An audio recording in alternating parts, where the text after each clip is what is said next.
Today's AskReddit post. Hospital workers of Reddit. What was the dumbest thing you saw a patient do immediately after leaving? Oh boy, this is gonna be a good one. Let's get started. I work for a medical device company that makes bone screws. We had a patient sue us for faulty implants. Apparently his screws broke less than a month after surgery. This is a big deal. And not just from a financial standpoint. So of course we launched a full investigation. Turns out the dumbass decided to play tackle football less than a month after his major back surgery. Our bone screws are strong, but not tackle football strong. His case was thrown out. Oh boy, this reminds me of a story I heard on my neurology rotation in vet school. They did a surgery on a Doberman for wobblers, neck instability. Dog came back a week after surgery quadriplegic. The owners let it play in the backyard with its brother and he got tackled. The dog never walked again. I couldn't believe the owners were so stupid to spend $6,000 on a surgery for a dog and not follow through with the recovery instructions. I've had multiple surgeries. Every doctor and physio from the day I was injured has been amazed that I actually follow their instructions properly. Like truly amazed. Give some insight as to how many people don't, even when it's literally your ability to walk and function on the line. Hey, so while your catheter is in, you can take this pill to stop bladder spasms. For the love of God, do not take this pill within 24 hours of having your catheter removed, or you will not be able to pee after and the catheter will have to go back in for another week. I'd say maybe 50% follow this instruction. You'd think men would do anything to reduce the number of times they have a tube pushed up their urethra, but you'd be wrong. Hey, don't kink shame. I work in medical imaging where patients have to drink oral contrast for their exam. Some folks really hate the stuff, and one patient after being given the oral contrast went outside and dumped it in the bushes and came back in and said that they had drank it. Our front desk lady actually saw her dump it in the bushes and told us about it, but we would have seen the lack of contrast in the image even if she hadn't told us. I talked to the patient and was like, we can see inside of you. We can tell if you drank it or not. What did she think it was for? A refreshment? No. Some patients think that parts of procedures are arbitrary and they can just decide for themselves and it won't matter. I perform another exam where the patients have to be fasting for 6 hours before their exam. The exam looks at the metabolism of sugar in the body and the patients cannot eat any sugar within the 6 hours prior or it'll ruin the test. I cannot count how many times prior to the exam I asked the patient and was told that they hadn't eaten or drank anything but water since last night, but the images don't lie, and when the exam is ruined the patients usually fess up and say things like, I just ate some candy.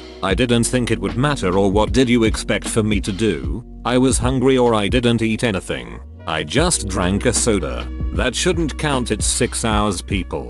You can go 6 hours without sugar. They inevitably have to come back for a rescan and they are usually angry at us for it, like it's my fault that they didn't follow the very detailed prep that we give them. I've heard horror stories about kids being NPO before a surgery and the parents thinking that was too harsh and feeding them before going to the hospital. Those are way worse for anyone reading this. If you are having surgery and have food you can vomit and inhale it during surgery. Not worth dying for some breakfast.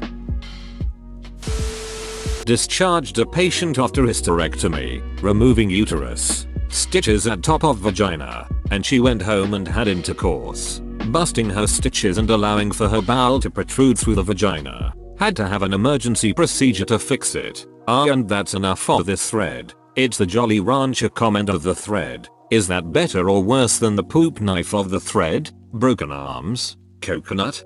Definitely worse than the poop knife. Probably a little worse than the coconut. When I was a nursing student I did a rotation on a transitional care unit in my first year of school, where people go to wait for a nursing home placement. Had an older man as a client who did not have any cognitive impairment complain about abrasions on his penis. Okay, all is well, and I call for a doctor to look at it to get some antibiotic ointment for it. The doctor can't come up to our floor for another few hours. I tell the patient this and leave to go do something else. About half an hour later it's time to go take his blood sugar, and guess what I find the man doing? Jerking off in plain sight, and his hand and penis are bloody and raw. I literally had to have a conversation with a man my grandfather's age and have to tell him not to masturbate while the abrasions are healing and to take it easier once it was healed. Talk about burning the bloody rubber. That dude really loves his egg roll. I'm ducking dead, face rolling on the floor laughing. I feel like I am that person. When I was 15 I broke my arm. Went to the hospital, got a cast, went about for a few weeks and got it removed. Great. I have my arm back. Now I wasn't the brightest kid and needed everything explained to me. No one told me not to have an arm wrestle with my fresh out of cast arm. No one explained it was still healing. 4 hours after having my cast removed I was back in A&E and getting a new x-ray and then a new cast put on by the same nurse who just took it off. I have never seen such disappointment in the eyes of someone who wasn't my mother. Your last sentence is priceless. I agree. Somebody lit up a cigarette in a no smoking area with a nasal cannula on and lit their face on fire. Had to come right back into the air. Suru many smokers with cannula OMG. Always outside the main entrance puffing away beside their O2 tank. Jesus take the wheel. Jeez. Nicotine patches are a thing. I wonder how dangerous vapes are for someone on 02 who needs their pacifier. When my dad's 70s. Been smoking since he was 12. Has COPD. Had open heart surgery and was recovering in the hospital. The nurse asked if he'd like a nicotine patch. My dad said, "No thanks. I can't keep them lit." My dad was kidding. He has a very deadpan sense of humor. But the look on the nurse's face for a second was like, oh duck, not another one of these patients.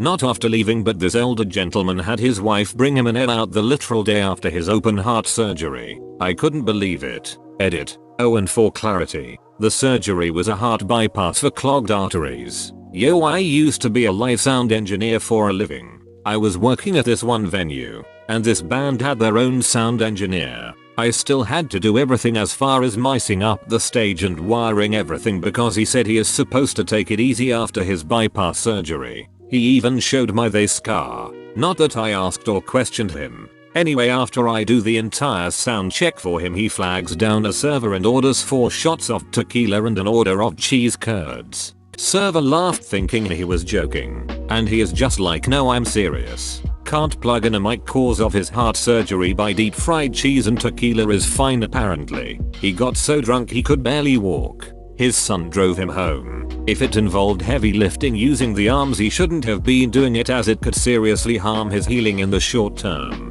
A poop-tea diet and alcohol, while not good for the heart, would not have as immediate severe consequences. Wiring up a mic is less physical work than getting dressed. If he can pull his pants up, he can plug in a mic cable. This wasn't like a festival where we had to load in and out a stage and PA. It was a venue. Just needed to wire the stage tars all.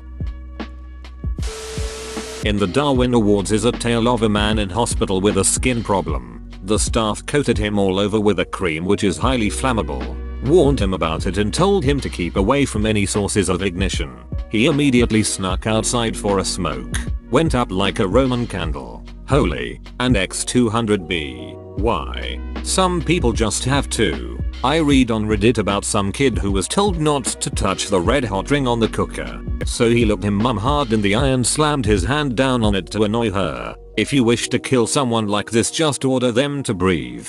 You won't be charged with anything. I promise. That was me as a kid. And I learned the hard way to listen. Same. My mom told me to stay away from the toaster as a kid when she left it on and went into the other room. I jammed my hand in the toaster and then tried to pass off a burn as the window closing on my hand. Kids are dumb, but we gotta learn. Guy was discharged from our emergency room and wanted a cab voucher to get downtown. We wouldn't give him one because he didn't meet our requirements. He walked outside, called 911, and told the ambulance to take him to a hospital downtown. I had a PT who left AMA that called 911 from our main entrance. They refused to pick her up and asked her to go to our ED. The paramedics told him they were only obligated to take him to closest appropriate hospital, which was ours. He wasn't happy about that. Made me think of the mall maps. You are here. LOL.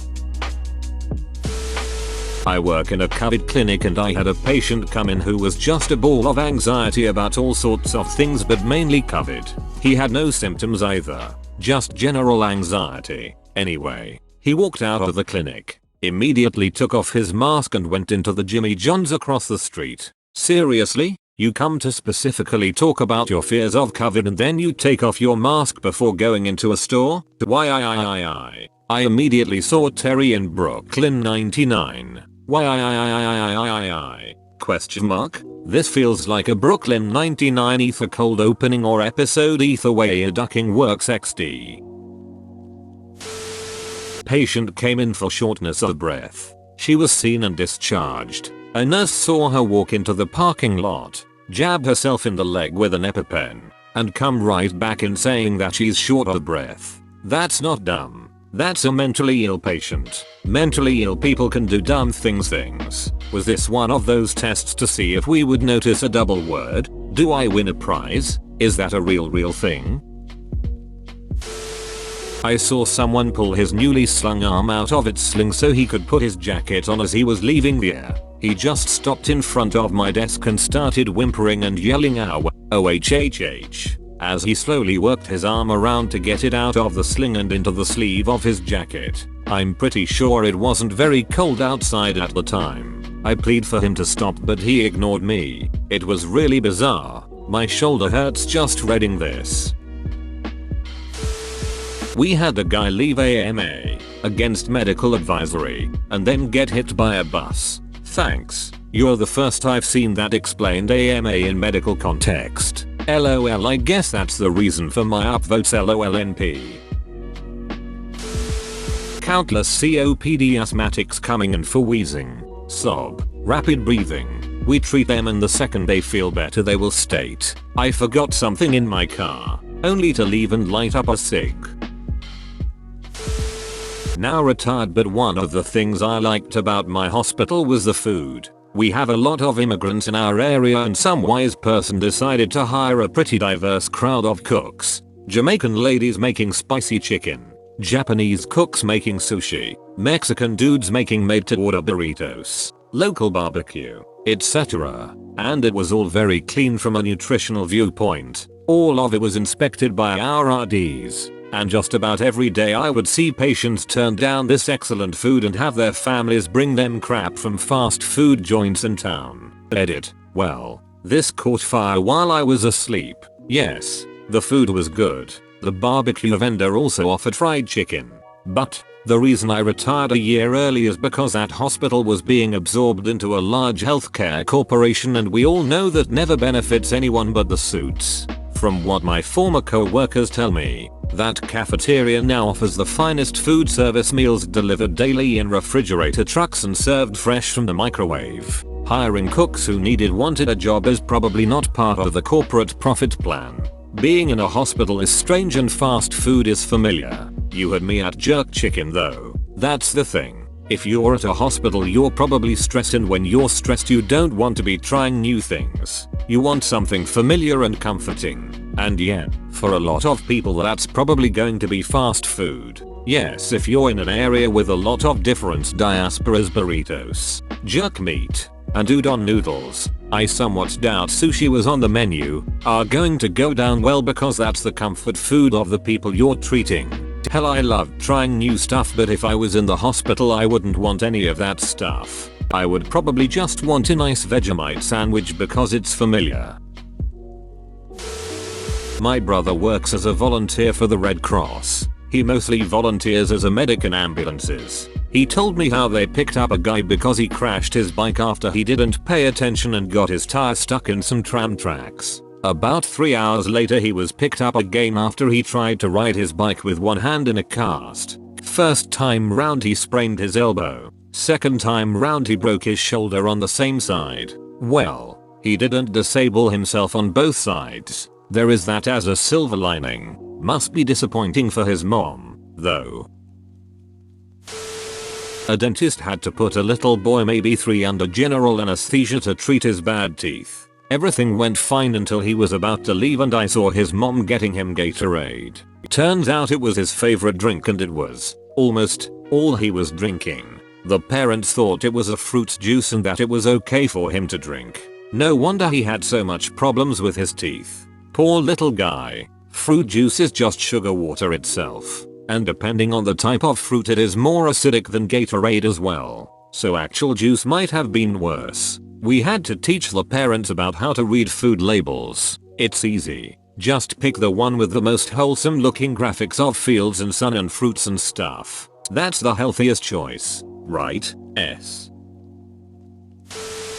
I am an IT and was working an overnight shift in the emergency room supporting a new software rollout. A dude was brought in because he had drunkenly stumbled out in front of a car and got hit. When my shift ended around 11 AM I went to a little Irish pub down the street to have a beer and some lunch before I headed home to get some sleep, and lo and behold, guys, who is in there drinking again? Yep, same dude from the O was already drinking whiskey again just hours after being released from the hospital with a broken arm and a few other injuries. This is just sad.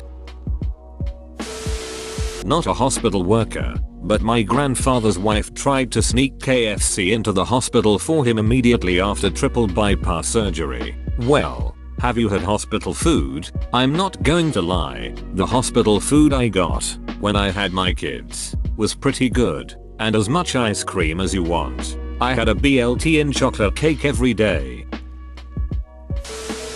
Not a hospital worker, but when I was 5 I was visiting my grandpa in the hospital, and when we left, I was walking backwards talking to my mom. I turned around and smacked my head against a parking sign. Had to immediately go back into the hospital to ask for some ice. I imagine the nurses watching got a laugh out of that one. My mom sure did. I know someone who fell and broke the bone above the eye by hitting the door handle. When her mother and brother were visiting her in the hospital, she shared the entire experience in great detail, which led to her brother feeling uneasy. He tried to leave the room but fainted, hit the door handle and broke the bone above the eye. Wow, just wow. Inject heroin into their PICC line. Big IV. Leave to go smoke a cigarette and get hit by car, steal from a 7-Eleven while in a hospital gown, escape from the air and steal an ambulance. How do you manage to steal an ambulance? They're just sitting there, with the keys in them ready to rock. The real question is, how do you manage not to steal one? Well, I guess I know my plans for the weekend then. They don't always wait until they're out of the doors to do something stupid. They'll have their friends sneak in drugs and shoot up on their bed. Addiction is a disease after all. When my sister was about 3 she refused to leave somewhere. Can't remember, and my parents were holding her and my sister went limp and popped her elbow out of place, so they took her to the hospital and they fixed it. I poop you not. I'm not lying. The second they opened the door and stepped outside she was already throwing a fit and went limp again the second they walked out and popped her wrist. So they had to walk back inside and get it checked, and while the nurse was trying to get her to sit still he accidentally popped out back. And then they investigated your parents for being abusive, lol. My sister started crying and my parents were pissed until they knew that he fixes it. When I was working in the hospital I had a patient who had a central line, which is an intravenous line into a large vessel in his chest. He went in a wheelchair with a friend of his to the parking lot where his friend injected his central line with heroin. He overdosed. His friend pushed him into the elevator on the wheelchair and left him there. He was found in the elevator unresponsive. He was successfully resuscitated so that he could return to his life of substance abuse. Central lines are dangerous enough as it is, and infections in them are already way too common in a controlled hospital environment. So, life advice: don't inject your own drugs in them. Customary, not a hospital worker, but my grandpa ranks up there in dumb poop. He was in the hospital for lung cancer, ended up being on oxygen, and would stay on oxygen the rest of his life. As soon as he left the hospital, he pulled down his mask, lit up a cigarette, and started smoking. Personally, I think that this says more about how addictive nicotine is versus how dumb your grandpa is. You'd think he'd stop using the thing that's actively killing him, but addiction is a strong pull. That's not the dumb part. Dumb part is lighting a cigarette while there's a mask attached to him leaking a flammable gas. Asterisk. Technically speaking, oxygen is not a flammable gas. However, it does supercharge any fire in the vicinity. so the gas will not itself light, but say a spark on a beard that normally would go out, combusts instead. That's the danger.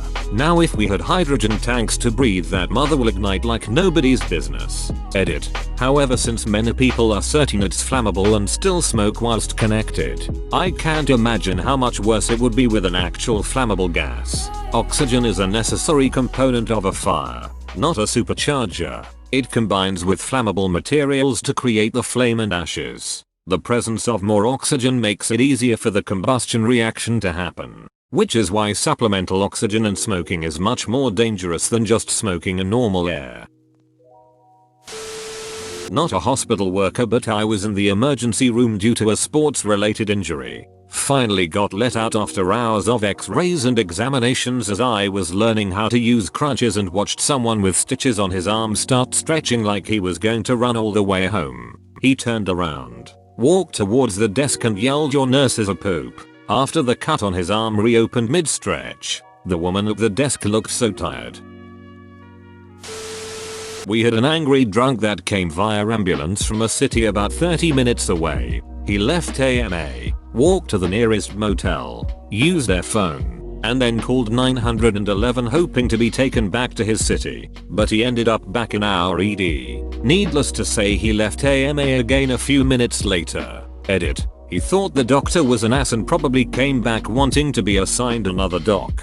But there she was, asking why he was the way that he was. Deleted. Against medical advice.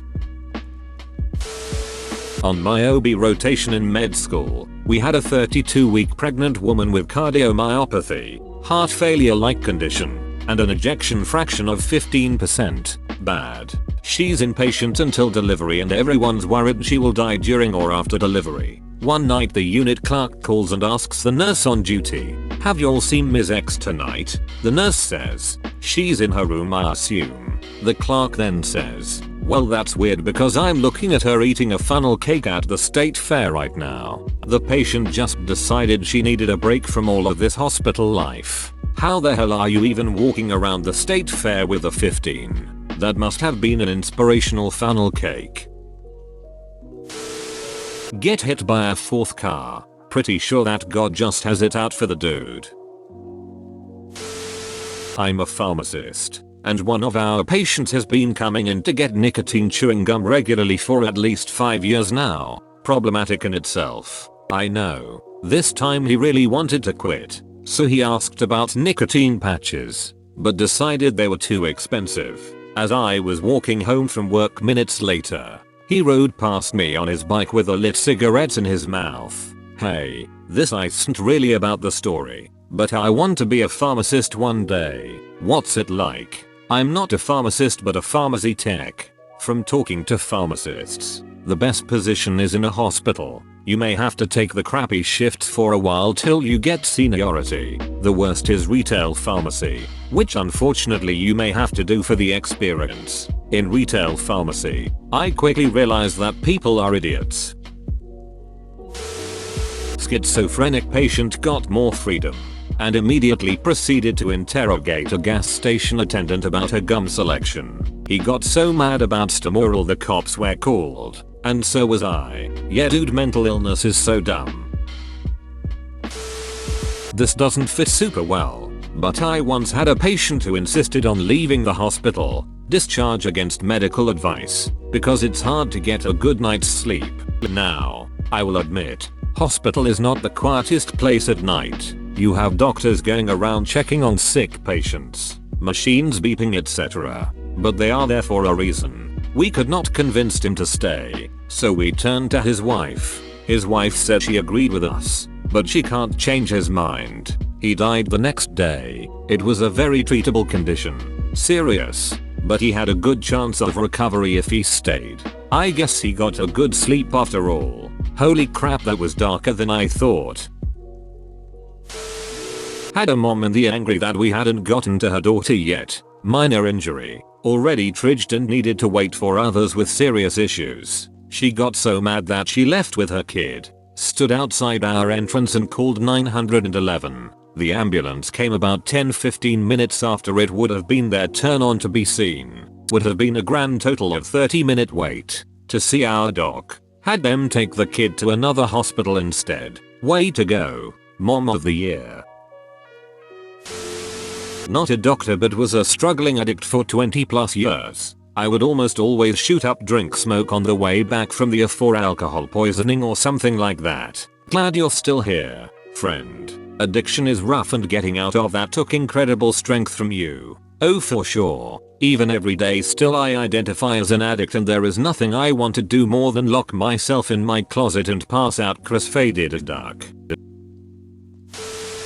I work as a respiratory therapist, so part of my job is to manage ventilated patients. Often I'll have patients who are in due to drug or alcohol overdose. I remember one patient who had been intubated because they were found unconscious in their own vomit. We had the person for about 2 weeks intubated to protect their airway while they detoxed. Long story short, they finished detoxing, left AMA, against medical advice, went home and same day pounded a 2L bottle of vodka, vomited, aspirated and was found 45 minutes after and suffered an anoxic brain injury. They were back in the ICU same day, intubated again, and if they're still alive it's not without massive mental deficits. Happens often. People go through the whole detox cycle just to repeat the same mistakes. I wasn't the worker, but a relative of mine is and told me this story. Gets gastric bypass. Has stomach stapled for weight loss. Is put on pure liquid diet for X weeks until slowly transitioning to soft yogurt pudding consistency. Gets released from hospital 2 days after surgery. Goes to Taco Bell. Yes, they died. Bet those were some killer tacos though. Had a guy in his 20s come in with at B from a car accident. Decided to discharge against medical advice. Showed up the very next day after attempting to back out of his driveway and slammed into his girlfriend's car. The problem with head injuries is you aren't rational. I had a bike accident at camp and I'm pretty sure had a concussion, crash, white flash, and I woke up on the ground in a position that suggested I went over the handlebars. The front wheel was bent almost in half. I was first aid and CPR trained and I knew not to move someone who had that kind of injury, but I insisted I was fine so they let me up. You couldn't really stop the guy, but head trauma makes for poor choices. I'm not a hospital worker, but I remember after my friend had an oil fire in his house, the firefighters had to give him oxygen and were about to call the paramedics. My friend took the mask off to light a cigarette and the firefighter said if he did that he wouldn't call the paramedics. My friend apparently thought about it and lit the cigarette. The firefighters took off after controlling the fire and expelling the smoke without calling paramedics because that's what you get. Had a patient get an extensive, and free to him, surgery to fix the arm he messed up by injecting meth into it. He was motivated to stay clean since he went through such a big procedure. He had to wait an extra 2 hours for discharge on his day to go home. Got pissed, had a full-on meltdown, said he was going to go home and get ducked up. He didn't want to stay clean anymore. Came back to the ED that night drunk as a skunk, surprised and dismayed face with eyebrows. Well, at least he stayed off the meth that night, presumably. Some dude and his girlfriend tried to dip on his medical bills and ran out the front door, headfirst into an ambulance. It couldn't have been Burt Macklin, FBI, could it? I had a patient that had surgery to remove her intestinal polyps, then went out and drank a bunch of liquor and began hemorrhaging blood. Okay, this was me. I had finished a sleep study, as to which I barely slept and had to redo it. I was 6 AM and I was leaving the hospital. I walked into a glass wall, which was clearly a wall. It even had the visibility stickers on it. Twice I bounced off the same wall in my attempt to leave the hospital. Sleep depravity is a bitch, lol. You mean deprivation. But that's a hilarious mistake. Same thing sometimes. Broke my collarbone, went to hospital, left and tripped over a curb in the parking lot, breaking my other collarbone. Oh, that must have sucked. Hope your recovery wasn't too horrible. There was a story on the news a few months ago about a woman who contracted a horrible flesh-eating disease from her dog licking her face mouth. She was in hosp for a long time and nearly died. Of course, she missed her pet. So as they wheeled her out to go home with her family, they brought the dog. You guessed it. She let him lick her face. I never realized that was so dangerous. Is it possible for a pet to carry this disease completely asymptomatically and then infect a person?